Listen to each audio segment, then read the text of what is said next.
prefettura con i consoli delle nazioni coinvolte nella strage del bus a Mestre. Domenica inizierà il rimpatrio delle salme. Il messaggio di Re Carlo d'Inghilterra profondamente scosso, vicini all'Italia. I feriti ancora non parlano dell'incidente, così il primario di psichiatria di Mestre a Milano è uscito dalla rianimazione Marco, il neosposo croato che ha perso la moglie Antonella incinta al 6° mese. Mentre si attende l'esito dell'autopsia sull'autista, nuovi rilievi della polizia locale sul cavalcavia, smentita la notizia che il conducente del bus accanto a quello precipitato avrebbe visto del fumo. Strage di Mestre, veglia di preghiera ieri sera presieduta dal patriarca di Venezia Moraglia, che ha letto il messaggio del Papa. Sotto quei teli potevo esserci io, ha detto. Oggi un altro incidente mortale a Mestre, un centauro 61enne trevigiano ha perso la vita nello schianto contro un tir in tangenziale, caos e traffico. L'autopsia sul corpo di Bruno Modenese confermerebbe una correlazione tra le lesioni riportate e la sua morte dopo il ricovero in psichiatria mercoledì a Pellestrina ai funerali. Il gondoliere che durante l'ultima regata storica aveva manifestato contro il moto ondoso davanti alle autorità è stato denunciato per oltraggio e per non aver comunicato le proprie generalità. Buonasera, ben ritrovati con le notizie da Venezia e province. In primo piano la strage del cavalcavia di Mestre, oggi vertici in prefettura con tutti i consoli delle nazioni coinvolte nella strage.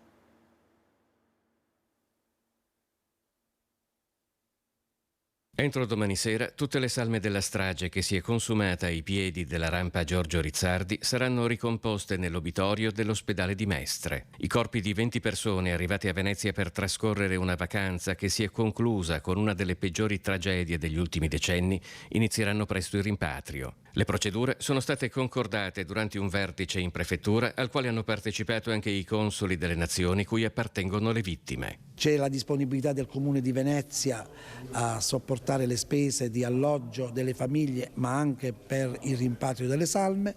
C'è la disponibilità della Regione Veneto per il tramite della USL 3 Serenissima a creare le condizioni anche per l'acquisto di alcuni elementi che si impongono in questi casi. Fra domani sera e dopodomani possono iniziare le procedure di rimpatrio delle salme. In queste ore i familiari delle vittime stanno continuando a raggiungere Mestre.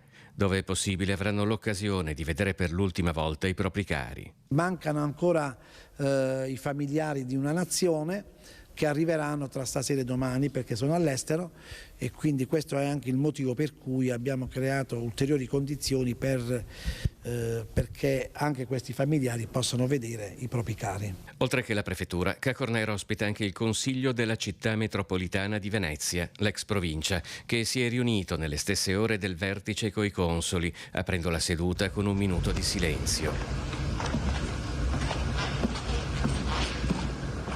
Il sindaco metropolitano Luigi Brugnaro ha quindi letto il telegramma giunto da Papa Francesco, assieme alle testimonianze di vicinanza espresse fin dalla sera della tragedia dal Presidente della Repubblica Sergio Mattarella e dalla Presidente del Consiglio Giorgia Meloni e della Commissione europea Ursula von der Leyen.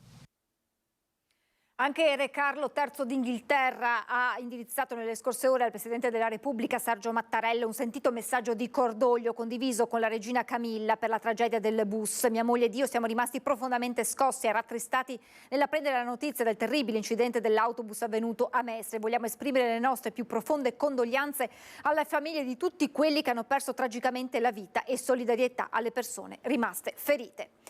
Feriti che ancora non parlano dell'incidente, come riferisce il primario di psichiatria di Mestre.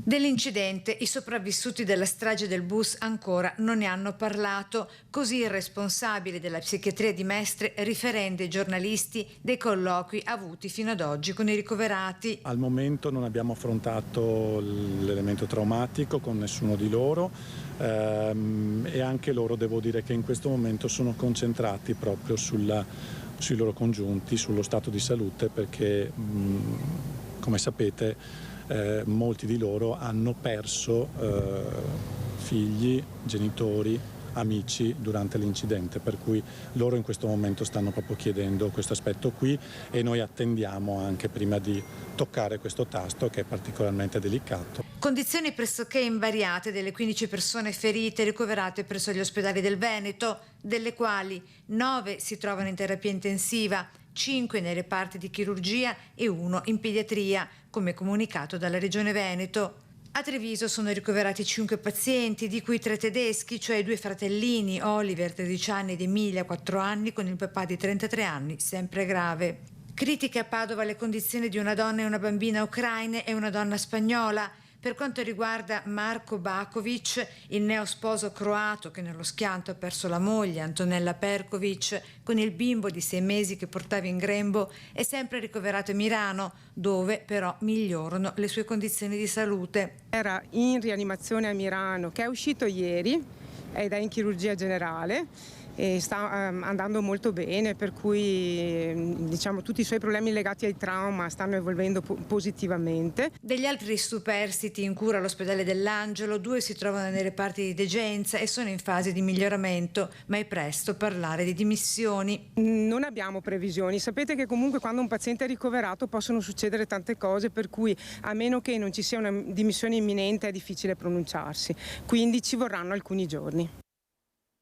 E mentre si attende l'esito dell'autopsia sul corpo dell'autista, questa mattina nuovi rilievi della polizia locale sul cavalcavia.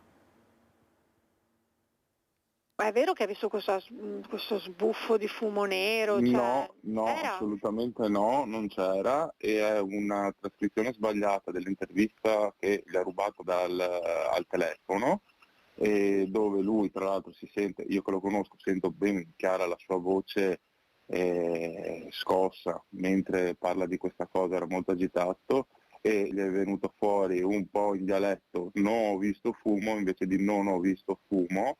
Ci siamo persi la seconda N di non, e nella ribattitura della sottotitolatura è venuto fuori ho visto fumo, tanto che poi oggi sono usciti sui giornali articoli che parlano di questo incendio che non c'è mai stato, o comunque se c'è stato lui non ha mai dichiarato di aver visto né fiamme né fumo. A parlare è il titolare dell'autista del bus che la sera dell'incidente era accanto a quello precipitato. L'autobus di colore scuro che si vede nelle immagini delle telecamere, quello fermo al semaforo. Su alcuni quotidiani è stato riportato che l'autista avrebbe dichiarato durante un'intervista telefonica trasmessa da una rete nazionale di aver visto del fumo prima che il mezzo guidato da Rizzotto precipitasse. Dichiarazioni però ampiamente smentite dal suo titolare. Il motivo in più per il quale non vuole affrontare l'intervista, mi dice io l'unica cosa che ho detto è anche stata poi riportata male, e che non vengano fuori, se dice adesso lì c'è un servizio giornalistico che dice il contrario di quello che ho dichiarato agli atti, e non voglio che poi avere problemi che io dico le stesse cose poi da una parte vengono riportate male. Poi spiega. Si è visto sfilare l'autobus di fianco e poi cadere fuori dalla strada, cadere giù dal cavalcavia.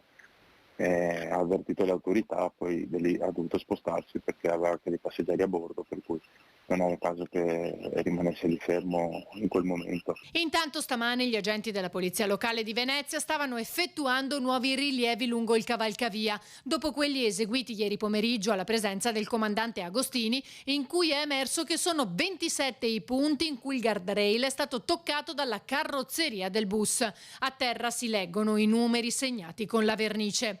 È emerso anche che il mezzo nella caduta avrebbe colpito piegandolo il guardrail che ricominciava dopo l'interruzione e che una volta appoggiato sulla banchina questa avrebbe poi ceduto. Fondamentali nelle prossime ore saranno l'esito dell'autopsia sul corpo dell'autista e il contenuto delle scatole nere. Ieri sera a Mestre veglia di preghiera presieduta dal patriarca Moraglia.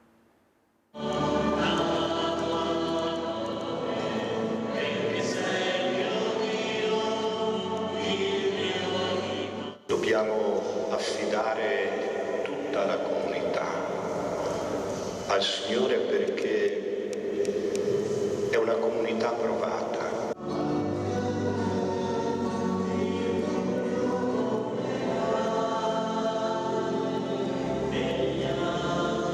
Da guida spirituale della nostra città, da uomo di fede anche, come si sente il patriarca di fronte a questi eventi? Il patriarca è un prete e quindi è un uomo e sente tante dilacerazioni interiori, ecco, anche perché ci si mette sempre nei panni di chi vive quella situazione che noi vediamo con empatia ma dall'esterno. Ecco, sotto quei teloni potevo esserci io, potevano esserci persone a me amiche o familiari, ecco, e quindi quel sentirci vicini come un corpo unico. È stata data lettura anche di un messaggio del Santo Padre. Sì, mi è arrivato oggi pomeriggio un telegramma del Santo Padre in cui il Santo Padre si fa vicino prima di tutto ai feriti, poi ai parenti e poi prega, dice la sua preghiera. Una nutrita partecipazione è il segno che abbiamo tutti recuperato quote di umanità, come diceva il Patriarca, perché anche la tragedia possa insegnare qualcosa. È un dolore immane, una tragedia che ognuno, soprattutto chi è stato sul posto l'altra sera, ha visto con i propri occhi questa scena apocalittica e si fa una domanda, ovviamente. La domanda è: come può accadere che improvvisamente una vita umana viene spezzata?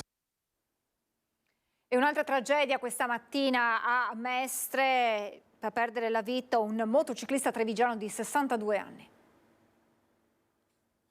Violentissimo lo scontro tra la moto e il tir con targa italiana poco dopo mezzogiorno nei pressi dell'aeroporto di Tessera, dove a perdere la vita è stato il motociclista trevigiano di 62 anni, Massimo Sartorello. Il fatto lungo il raccordo Marco Polo tra lo svincolo che collega la 27 con la tangenziale di Mestre in direzione Venezia-Milano, in corrispondenza della corsia di immissione. La dinamica ancora al vaglio della polizia stradale, intervenuta sul posto insieme al personale del SUEM, con il medico che non ha potuto far altro che constatare il decesso del 62enne. Svincolo della 27 che da Treviso immette in A57 direzione Milano, chiuso per ore e riaperto soltanto dopo le 15, chiuso durante lo stesso orario anche quello che dal raccordo dell'aeroporto Marco Polo immette in A57, cioè tangenziale di Mestre, sempre in direzione Milano. A causa del restringimento di carreggiata dovuto alle operazioni di soccorso e rilievo si sono formate lunghe code in direzione Milano-Venezia. Fermiamo per qualche istante di pubblicità, tra poco. Eccoci in diretta. Ha denunciato il gondoliere che durante l'ultima regata storica aveva manifestato contro il moto ondoso. C'è la notizia di reato per oltraggio e per non aver comunicato le generalità il giorno della regata storica nel contesto che abbiamo visto e quindi si apre evidentemente un processo penale a carico del signor Del Puppo per quei fatti del 3 di settembre. Sono circa le 10:30 quando Gianpietro Dal Puppo, il gondoliere che aveva manifestato contro il moto ondoso davanti al palco delle autorità durante l'ultima regata storica, esce dal comando della Polizia Municipale di Venezia con l'avvocato Lara Girotto. Ad accoglierlo l'applauso di un corteo di rappresentanti di associazioni e gruppi consiliari che poco prima aveva sfilato in un silenzioso corteo di solidarietà per il Tronchetto. Quanti è di voi che quando prende il vaporetto gli viene l'onda dentro? Sempre. Quando fate per scendere il vaporetto salta per l'aria, quando? Sempre. E quando si cammina in fondamenta alla Giudecca, che tutti dovrebbero andare piano, le onde dove vanno? In fondamenta, ecco chi dobbiamo ringraziare. Codice alla mano, il rifiuto di indicazioni sulla propria identità personale, articolo 651, prevede l'arresto fino a un mese o un'ammenda fino a 206 euro ed è trasformabile in sanzione amministrativa di 103 euro. L'oltraggio a pubblico ufficiale, articolo 341 bis, prevede invece dai 6 mesi ai 3 anni di reclusione. Se invece fosse oltraggio a corpo politico o amministrativo, come nel caso del sindaco, articolo 342, una multa da 1.000 a 5.000 euro. E cosa consisteva l'oltraggio, se posso chiedere? Non ce l'hanno neanche spiegato, perché infatti il signore ha chiesto spiegazioni, ha detto ma vorrei capire qual è l'oltraggio, hanno detto che lo troveremo agli atti, che faremo l'accesso agli atti alla procura e che lo vedremo lì. Diversi consiglieri comunali, tutti di opposizione, presenti alla manifestazione. Non riteniamo che questo sia il modo di agire e confidiamo nella magistratura, perché comunque la decisione spetta alla magistratura, e con tutti i problemi che abbiamo a Venezia, borseggiatori, scattolettisti e altre cose molto più gravi, non ci sembra che i fatti contestati al gondoliere siano tali da giustificare un decreto penale di condanna. Certo, c'è un esodo proprio biblico da parte delle forze politiche di destra o comunque della maggioranza verso Mestre e corrisponde all'esodo della politica dalla città storica alla città di terra, insomma, ecco, quindi però ecco, il dato politico importante è che la città di terra sta soffrendo oggi gli stessi problemi che soffre e che ha sofferto la città d'acqua. L'amministrazione adesso ci sta dicendo che sta combattendo e sta provando a trovare delle soluzioni anche con l'introduzione di Onda Zero, però vediamo con le ultime scelte che hanno fatto che invece il traffico sarà ulteriormente aumentato. L'esito dell'autopsia sul corpo di Bruno Modenese, deceduto dopo il ricovero in psichiatria. Verranno celebrati mercoledì mattina alle ore 10:30 nella chiesa di San Pietro in Volta, nell'isola di Pelestrina, i funerali di Bruno Modenese. La morte di Bruno è stata causata dalle lesioni cerebrali che ha riportato dopo il suo ricovero nel reparto di psichiatria dell'ospedale civile di Venezia. Sarà ora la magistratura a dover stabilire l'esatta dinamica dei fatti, per i quali risultano al momento indagati 2 infermieri dell'Osteria Serenissima e un medico del reparto di psichiatria, ma questa intanto è la prima indicazione che esce dall'autopsia, i cui risultati completi saranno comunicati entro 90 giorni. Il legale della famiglia modenese spiega. Prossimamente vi saranno poi degli esami istologici e degli esami tossicologici, le cui risultanze saranno fondamentali per addivenire a delle chiare conclusioni per accertare la verità.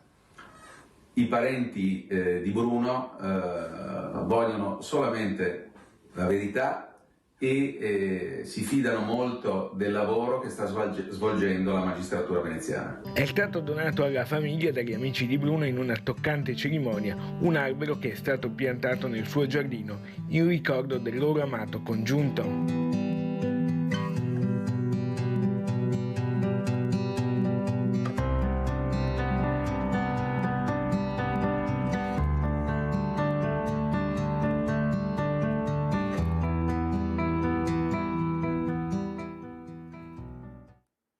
Siamo in chiusura, vi lascio come sempre le previsioni del tempo, grazie per l'attenzione e buon proseguimento di serata.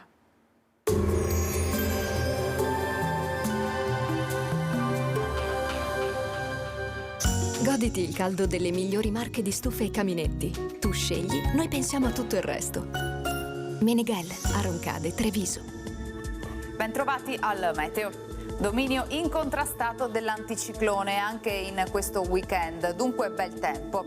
Vediamo il dettaglio di sabato 7 ottobre. Sul Veneto tanto sole ovunque, non si verificheranno precipitazioni, il cielo sarà sereno o al massimo poco nuvoloso un po' su tutti i settori della nostra regione. Temperature senza variazioni di rilievo, minime sugli 8-16 gradi, massime comprese tra 24 e 28 all'incirca. Ci spostiamo ora sul Friuli Venezia Giulia. Anche in questo caso sarà asciutto e stabile, con un ampio soleggiamento e con un cielo sereno o poco nuvoloso. Temperature minime tra 12 e 18 gradi, massime sui 25 e 27 gradi. Infine diamo uno sguardo al Trentino Alto Adige, dove in cielo si alterneranno sole e nuvolosità ad alta quota, ma in genere senza fenomeni associati. Temperature minime intorno ai 10-11 gradi, massime sui 26-30 all'incirca. Dal meteo di Antenna 3 per ora è tutto. Arrivederci.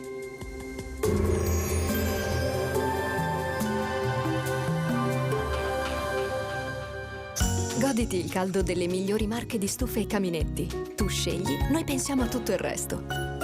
Meneghel, a Roncade, Treviso.